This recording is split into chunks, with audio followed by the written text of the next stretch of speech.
My whole life has been a lie. I just found out the man who raised me, the man I call Dad, isn't my biological father. And if that wasn't shocking enough, my real father is a billionaire. I'm still trying to wrap my head around it. This story is completely insane, so let me start from the beginning. I grew up in a pretty average, middle-class family. My dad, or the man I thought was my dad, worked as a mechanic. My mom was a part-time librarian. We weren't poor, but money was always tight.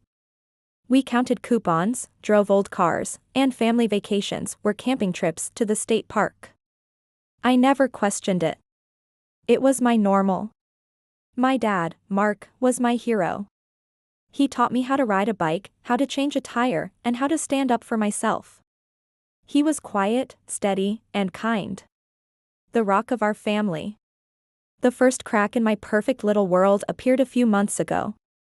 I was helping my mom clean out the attic, a dusty time capsule of forgotten memories. Tucked away in an old shoebox, underneath my baby blanket, I found a stack of letters. They were love letters, but they weren't from my dad, Mark. They were from a man named Julian. The handwriting was elegant, the paper was expensive, and the words, they were full of a passion I'd never associated with my quiet, simple parents. The letters were addressed to my mom, dated just before I was born. They spoke of stolen moments, secret meetings, and a love that couldn't be. The last letter was heartbreaking. Julian wrote that he had to leave, that his family obligations were forcing him away, but he would never forget her and would always love there. And that's where the sentence was smudged, illegible. I felt a cold dread creep over me. Why would my mom keep these? And who was Julian?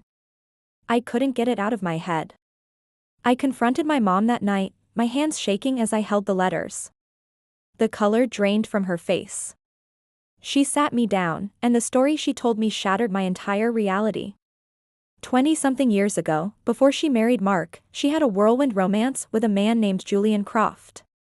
He was handsome, charismatic, and came from a world of unimaginable wealth.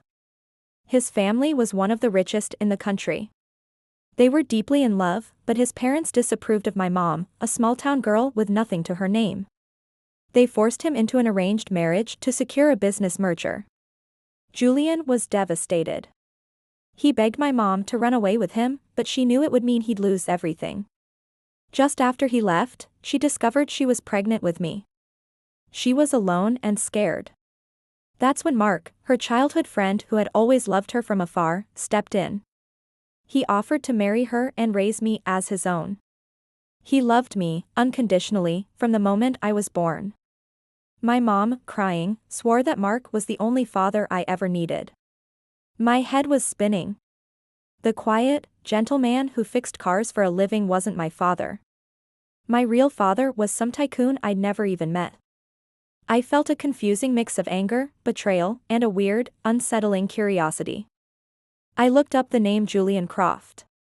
The search results exploded. He was Julian Croft, the CEO of Croft Industries, a global tech empire. His face was on the cover of Forbes. His net worth had so many zeros I couldn't even count them. He lived in a sprawling mansion on the coast, had a fleet of private jets, and was a major philanthropist. He was married, with 2 sons who looked to be about my age. My half-brothers. I felt like I was living in a movie. For weeks, I was a wreck. I looked at Mark and felt a wave of guilt. He had given me everything, his whole life. He was my dad in every single way that mattered. But I couldn't shake the image of Julian Croft. This man's blood was running through my veins. Did I get my ambition from him? My stubborn streak? I had a million questions. Driven by a need for answers, I did something crazy. I found the address for the Croft Industries headquarters in the city. I put on my nicest clothes, which suddenly felt cheap and inadequate, and I went there. I must have looked completely out of place.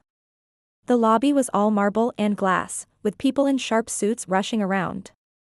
I walked up to the reception desk and, with a shaky voice, said I had a personal matter to discuss with Mr. Croft. The receptionist gave me a look that could freeze fire. Of course, she told me he wasn't available.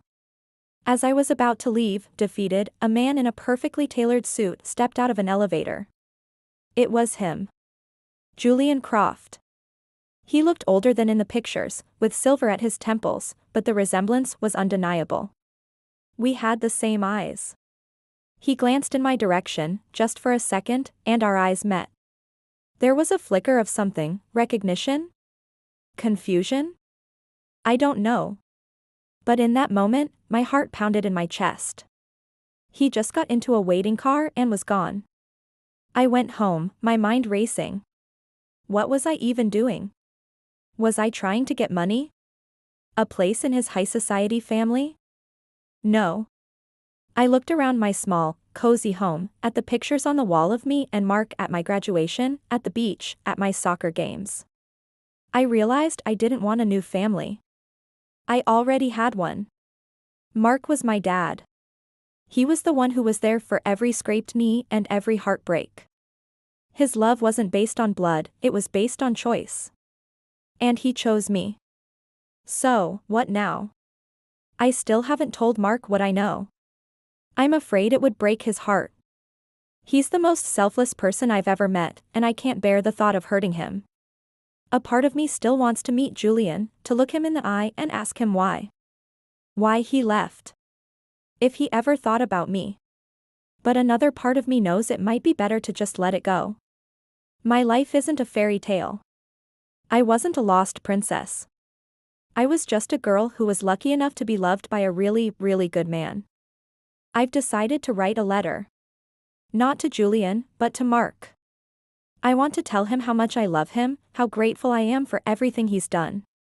That he's the only dad I could ever want. I don't need a billionaire father. My dad is a mechanic, and to me, he's the richest man in the world.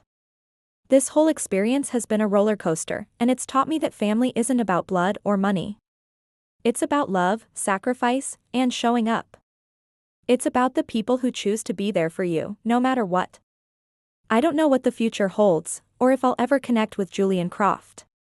But for now, I know who I am, and I know who my family is. And that's more than enough. Thanks for listening to my crazy story. It feels good to finally get it all out. If you've ever had a family secret rock your world, let me know in the comments.